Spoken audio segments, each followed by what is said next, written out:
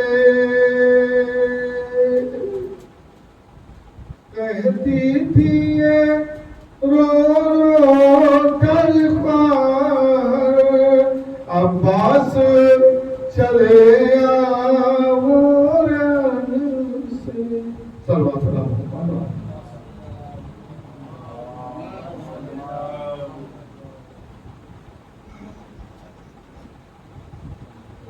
کتنے انسانوں کو کرتے نہ عبادت دیکھی، کتنے انسانوں کو کرتے نہ عبادت دیکھی، پھر بھی اللہ کی ہر ایک پہ عنایت دیکھی، پھر بھی اللہ کی ہر ایک پہ عنایت دیکھی۔ قتل شبیر پہ بیٹے کی بغاوت دیکھی، قتل شبیر پہ بیٹے کی بغاوت دیکھی، شام میں شام کے حاکم کی ہی ذلت دیکھی، شام میں شام کے حاکم کی ہی ذلت دیکھی، تو ہتھکڑی جس میں تھی پہنائی ستمکاروں نے، ان بندھے ہاتھوں میں اسلام کی قسمت دیکھی، ان بندھے ہاتھوں میں اسلام کی قسمت دیکھی۔ تو منتظر لاغرو بیمار سے جو ڈرتا ہو، ایسا حاکم ہی نہ دیکھا نہ حکومت دیکھی، ایسا حاکم ہی نہ دیکھا نہ حکومت دیکھی۔ آئیے حضرات مصروں کی زیر سایہ آواز دیں گے۔ خطیب اہل بیت علی جناب مولانا اصغر نقی صاحب افروز منبر ہو رہے ہیں، آپ بابت کا استقبال بابت بلند نعرہ صلوات سے کریں۔ اللہ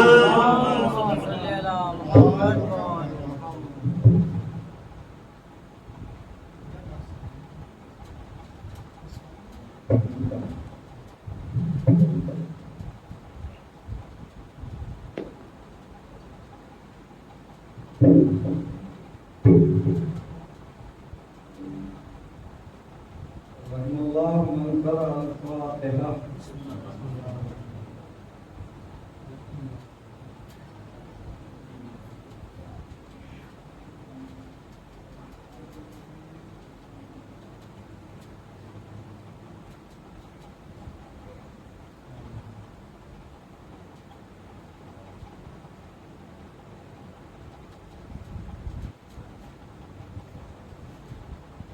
التماس ایک مقام میں الحمد للہ توحید کی تلاوت سنا کر مرحوم مقبول سید فخر علی صاحب، سید نصرت حسین صاحب، اکبر حسین صاحب، سید ہدایت علی صاحب، سید حیدر علی صاحب، کنیز قانون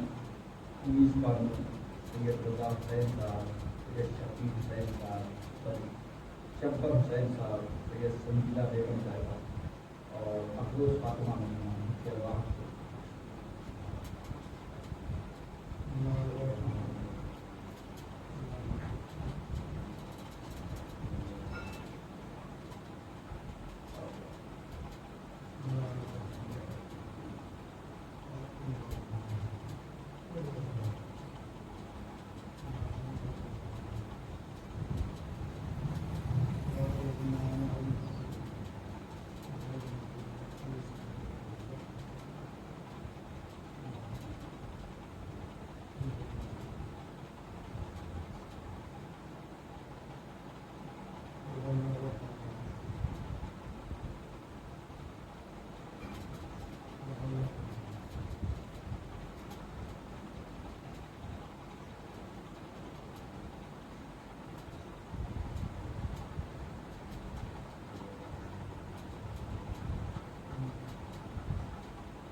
العلي النسيم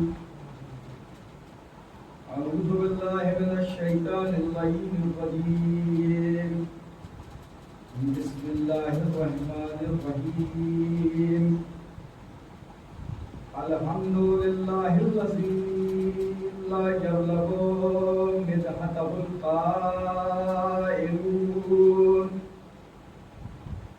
ولا يحصينا ما أهلادون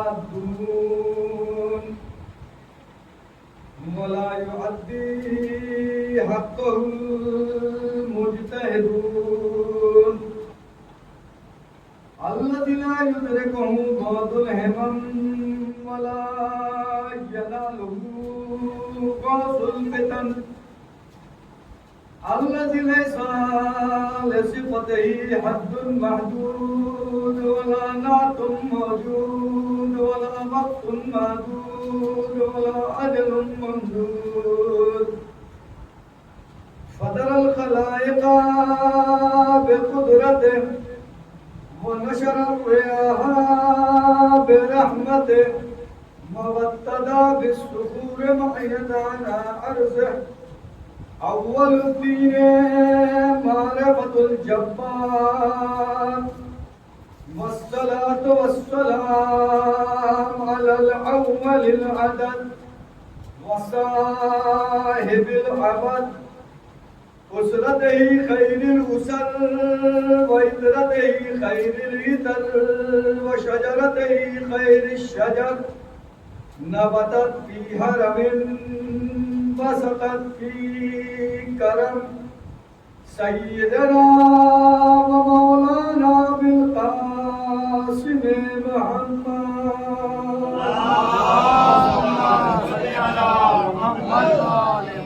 وعليه الطيبين الطاهرين المعصومين المسلومين لا سيما على الحق الجديد وطلب الرشيد وقرة الحميد بقية الله في الأرض حجة الله على الخلق شريك القرآن صاحب العصر والزمان نجل الله تعالى فرجه الشريف ولعنة الله على أعدائهم ومنكر فسائلهم وغاصب حقوقهم أجمعين من يوم ظلمهم إلى قيام يوم الدين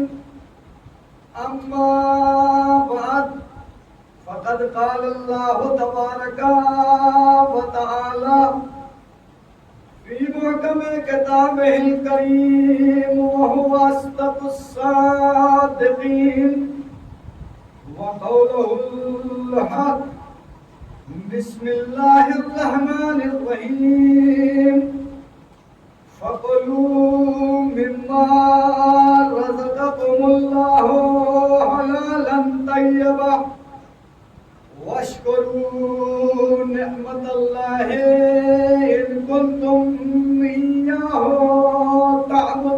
تعبدون صلوات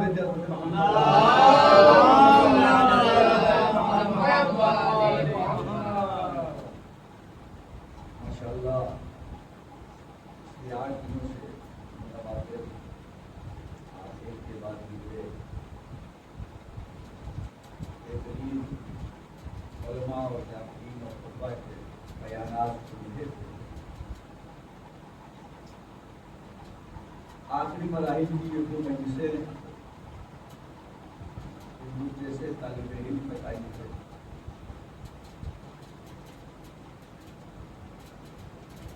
کچھ لوگ ماشاءاللہ زیادہ پہ حاضر ہیں جو یہاں سے مجلس کا ثواب حاصل کر رہے ہیں. کچھ لوگ گھروں سے بھی سن رہے ہیں.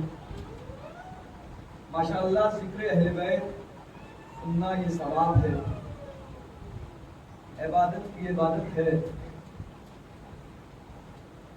لیکن یاد رکھیے گا, ایک جملہ دے رہا ہوں, اس کی قدر کر لیجیے گا. گھر سے سننا بھی ثواب ہے, فرش پہ بیٹھ کے سننا بھی ثواب ہے.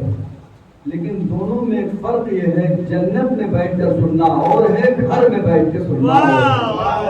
صلوات بھیجتے اس وقت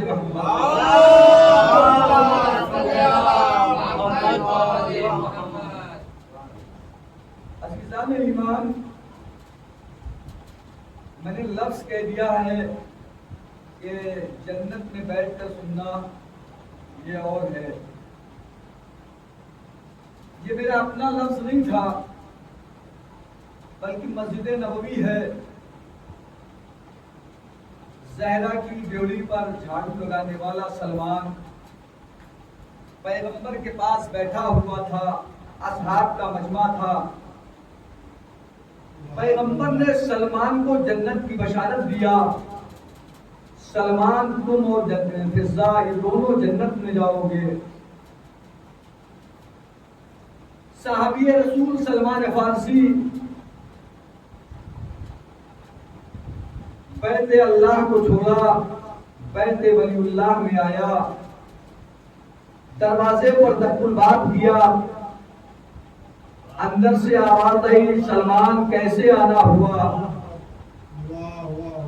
کا فضا اللہ کے رسول نے تمہیں جنت کی بشارت دیا ہے. جواب فضا سنیے گا اور رشک کیجیے گا. کا سلمان جنت تمہیں مبارک ہو، میں تو رہتی ہی جنت میں ہوں. کہ فضا نے کیوں کہا میں رہتی ہی جنت میں ہوں؟ یاد رکھیے گا فضا جھوٹ نہیں بولتی ہے. میں بڑی ذمہ داری سے جملہ کہہ رہا ہوں، فضا جھوٹ نہیں بولتی ہے. کیوں؟ اس لیے فضا کو پیغمبر نے بیٹی کہا ہے، علی نے بہن کہا ہے، فاطمہ نے بہن کہا ہے، حسنین نے ماں کہا ہے، اور اہل بیت جھوٹوں سے رشتہ نہیں جوڑتے ہیں. میں تو رہتی ہی جنت میں ہوں. فضا نے جملہ کہہ کے رہتی دنیا تک ایک قانون بنا دیا، یہ بات جہاں پہ ہوتے ہیں وہ جگہ جنت ہوتی ہے. اب وہ زہرا کے گھر میں ہو تو وہاں جنت ہے، فرش اعظم میں ہو تو یہاں جنت ہے. ایک صلوات دیتے ہیں حضرت محمد.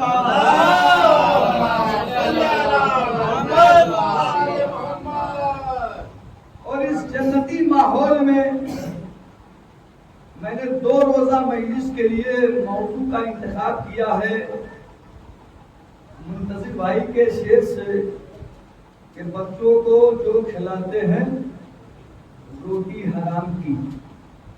میرے کمرے میں یہ شعر سنا، میں نے کہا چلیے اس پہ بھی گفتگو ہو جائے. اسی لیے میں نے قرآن مجید کے ترتیب قرآن کے لحاظ سے 16واں سورہ ہے سورہ نحل، اور سورہ نحل کی یہ 114 نمبر آیت شریفہ ہے جسے میں نے سرنامہ بیان میں تلاوت کا شرف حاصل کیا. خالق کائنات پوری انسانیت کو مخاطب کر کے ارشاد فرما رہا ہے فَقُلُوا مِمَّا رَزَقَكُمُ اللَّهُ حَلَالًا طَيِّبًا. یہ جو اللہ نے تمہیں رزق دیا ہے، جو تم کھاتے ہو پیتے ہو، یہ سب اللہ کا دیا ہوا رزق ہے. اسے کھاؤ اور پیو، اس لیے کہ اللہ نے خلق ہی تمہارے لیے کیا ہے. شرط حلالن طیبہ، وہ حلال بھی ہو پاکیزہ بھی ہو. آگے کی آیت پر گفتگو آج یا کل، آج کی حد تک گفتگو جو مجھے کرنا ہے تو لفظ ہے اس آیت میں رزق کے سلسلے میں، ایک ہے حلال اور ایک ہے پاکیزہ. اللہ نے یہ قید کیوں لگایا کہ انسان کھائے تو حلال کھائے، انسان کھائے تو پاکیزہ کھائے. عزیزوں، اس نے انسانوں کو خلق کیا ہے تو صرف خلق کر کے نہیں چھوڑا ہے بلکہ اشرف المخلوقات بنایا ہے. ہم سے پہلے جنہیں خلق کیا تھا اسے حضرت حیوان کہتے ہیں. حیوان کے بعد جسے خلق کیا اسے حضرت انسان کہتے ہیں. کبھی حیوان کو کھاتے ہوئے دیکھا ہے آپ نے؟ وہ جدھر جاتا ہے ادھر کھا لیتا ہے، جو چاہتا ہے وہ کھا لیتا ہے. وہ حرام بھی کھاتا ہے، پاکیزہ بھی کھاتا ہے. سڑک پہ جو کچھ پڑا ہے جانور وہ سب کھا جاتا ہے. اللہ نے حضرت انسان کو آگاہ کرتے ہوئے کہا حیوان جیسے نہ بن جانا، ہم نے تمہیں انسان بنایا ہے اور انسان میں بھی اشرف المخلوقات بنایا ہے. ایسا نہ ہو کہ حرام کھا کے حیوان بن جاؤ. اسی لیے شرط رکھی ہے پاک و پاکیزہ کھانا تاکہ اشرف بنے رہ جاؤ. اگر حرام کھایا تو تم میں اور حیوان فرمائیے گا. اچھا عجیب بات یہ ہے اس انسانی کائنات کے اندر، اس چھوٹی سی کائنات کے اندر دو چیزیں ہیں، بزرگوں سے بہت بہتر جانتے ہیں. ظاہری طور پر جسم ہے، باطنی طور پہ روح ہے. جسم بیمار ہوتا ہے، اس وقت وائرل کا سیزن چل رہا ہے، ہر تیسرا آدمی کسی نہ کسی مرض میں مبتلا ہے، کسی نہ کسی وجہ سے بیمار ہے. تو جب جسم بیمار ہوتا ہے تو انسان کیا کرتا ہے؟ کہا مولانا جب جسم بیمار ہو جاتا ہے تو ڈاکٹر کے پاس جاتے ہیں، طبیب کے پاس جاتے ہیں، حکیم کے پاس جاتے ہیں. میں نے کہا کیوں جاتے ہیں؟ کہا اس لیے تاکہ جسم کا علاج ہو سکے. اچھا جسم کا علاج آپ خود نہیں کر سکتے ہیں. ہر انسان جانتا ہے فیور آ رہا ہے تو پیراسیٹامول کی ایک ٹیبلٹ کھائی جاتی ہے. ہر انسان یہ جانتا ہے کہ اگر پیٹ میں درد ہو رہی ہے تو سپر اسپاس کی ایک ٹیبلٹ ہے جو کھائی جاتی ہے. تو جب ہر انسان یہ جانتا ہے کہ بخار میں کون سی ٹیبلٹ لینی ہے، پیٹ کی درد میں کون سی ٹیبلٹ لینی ہے، ڈسپلن میں کس مرض میں استعمال کی جاتی ہے، تو ڈاکٹر کے پاس جانے کی ضرورت کیا ہے؟ کہ مولانا جسم بیمار ہے تو ڈاکٹر بتائے گا کہ یہ بیماری آ کہاں سے رہی ہے، یہ بخار آ کہاں سے رہا ہے. سبحان اللہ، جسم کا علاج کرانا ہے تو ڈاکٹر تک جائیں گے. اور اس جسم کے اندر موجود روح اگر بیمار ہو جائے تو کسی ملا اور مولوی کے پاس چلے جاؤ، کہ نہیں عالم دین کے پاس جاؤ، لیکن یاد رکھیے گا اس عالم کے پاس جائیے گا جو دنیا پرست نہ ہو، اس کے پاس جائیے گا جو دین پرست ہو. دنیا پرست ہوگا تو ایمان رخصت ہو جائے گا، اور اگر دین پرست ہوگا تو قرآن سے وابستہ کرے گا، احادیث رسول سے وابستہ کرے گا. تو بات چلی ہے، قدرت نے آواز دیا فَقُلْ مِمَّا رَزَقَكُمُ اللَّهُ حَلَالًا طَيِّبًا، جو رزق ہم نے تمہیں دیا ہے وہ کھاؤ، شرط حلال کھاؤ، پاکیزہ کھاؤ. صبح سے لے کے شام تک، بڑی معذرت کے ساتھ بزرگوں سے خطرہ کہہ رہا ہوں، ہر دوسرا نوجوان رزق کے لیے پریشان ہے. آپ کسی نوجوان سے سوال کیجئے آپ اتنا پریشان کیوں ہیں رزق کے لیے؟ کہا مولانا اگر رزق نہیں ہے، مال نہیں ہے، دولت نہیں ہے، روزی نہیں ہے تو ہم کامیاب ہوئے. یعنی کامیابی انسان تلاش رہا ہے رزق کے اندر، کامیابی انسان تلاش رہا ہے دولت کے اندر، کامیابی انسان تلاش رہا ہے مال کے اندر. صبح سے شام تک آنکھ کھلی تو جاب کے اوپر، آنکھ بند ہوتے ہوئے لیپ ٹاپ کے اوپر. ساری مشقت اس لیے ہے کہ زیادہ سے زیادہ رزق فراہم ہو سکے، رزق جمع ہو سکے. انسان رزق ہم کمانے میں آج کے اس ترقی یافتہ دور میں یہ بھول گیا ہے رزق آ کہاں سے رہا ہے، رزق جا کہاں پہ رہا ہے. رزق کا آنا بھی اسلام میں چیک ہوگا، رزق کا جانا بھی اسلام میں چیک ہوگا. یاد رکھیے گا ہم جس مذہب کے پرستار ہیں، ہم جس مذہب کے ماننے والے ہیں، ہم جس پر شریعت کے پیروکار ہیں، اس شریعت نے روزی کمانے سے منع نہیں کیا ہے، اس شریعت نے دولت جمع کرنے سے منع نہیں کیا ہے، اس شریعت نے مال کمانے سے منع نہیں کیا ہے. آغاز کلام میں یہ فطرہ کہہ دے رہا ہوں، اگر شریعت محمدی کے اندر مال کا کمانا اور مال کا جمع کرنا یہ بدترین عمل ہوتا تو اللہ کبھی خدیجہ کے مال کو اپنا مال نہ کہتا. اللہ نے مال خدیجہ کو اپنا مال کہا. اچھا کس دور میں خدیجہ نے مال جمع کیا تھا؟ چچا 1450 سال ہونے جا رہے ہیں قرآن کو نازل ہوئے. قرآن کے نزول کے بعد منتصب بھائی اگر آج اس زمانے میں مجھ سے کہا جائے، میں آپ کی بات نہیں کرتا ہوں، کہ مولانا آپ کو 10,000 روپے کمانے ہیں حلال اور پاکیزہ، ممکن ہے؟ جبکہ قرآن آ چکا، رسول کی احادیثیں موجود ہیں، اہل بیت کے فرامین موجود ہیں، باوجود اس کے میں 10,000 روپے رزق حلال نہیں کما پا رہا، پاکیزہ نہیں جمع کر پا رہا۔ میرا کروڑوں سلام فاطمہ کی ماں کے اوپر قرآن نہیں آیا تھا، خدیجہ نے جو مال کمایا وہ اتنا طیب و طاہر تھا کہ اللہ نے اسے اپنا مال کہا۔ علم یجد کا یتیمن فاوا ولد وجدہ کا عائلن فاغنا، ہم نے آپ کو محتاج دیکھا تو کیا غنی نہیں کر دیا؟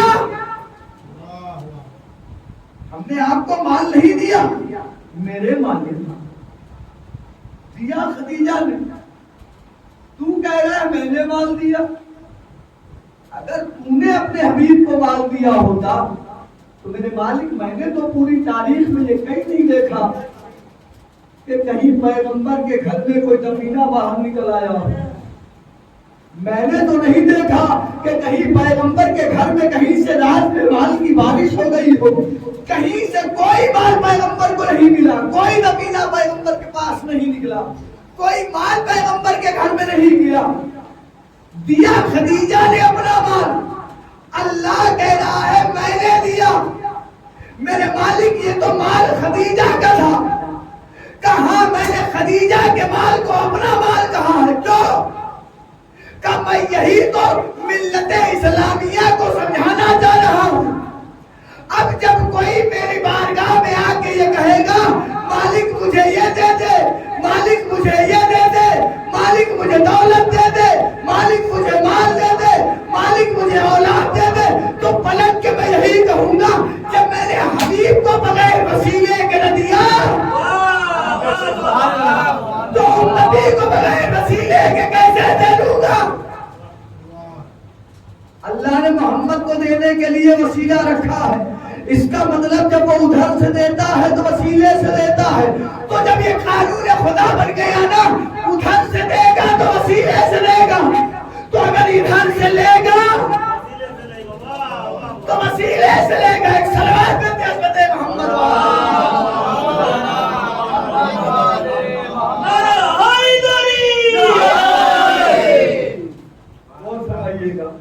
خدیجہ نے اپنا سارا مال پیغمبر کے قدموں میں لا کے ڈال دیا۔ اچھا چچا، ہمارے یہاں کسی کے یہاں ڈاکہ پڑ جائے، خدا نہ خواستہ کسی کے یہاں چوری ہو جائے، اور صبح محلے یا گاؤں میں پتا چلے کہ فلاں صاحب بڑے لکھنوی انسان تھے اور وہاں ڈاکہ پڑ گیا، چوری ہو گئی، سارا مال چلا گیا۔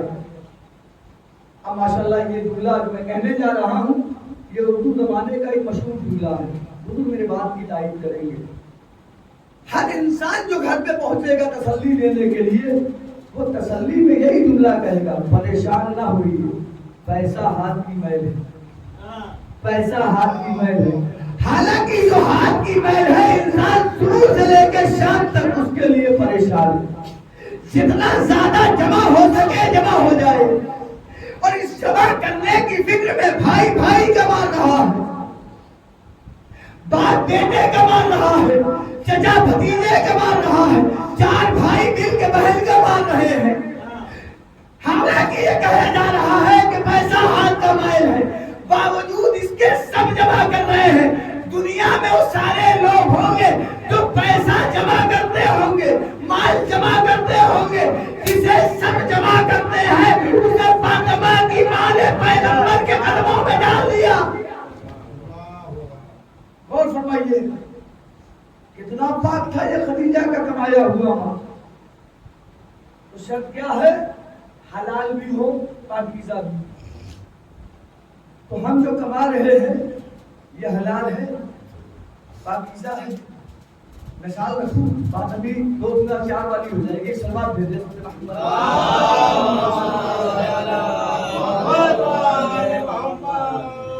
لیکن مجمع کم زیادہ اس کا میرے صحت کے ساتھ پہلی چیز۔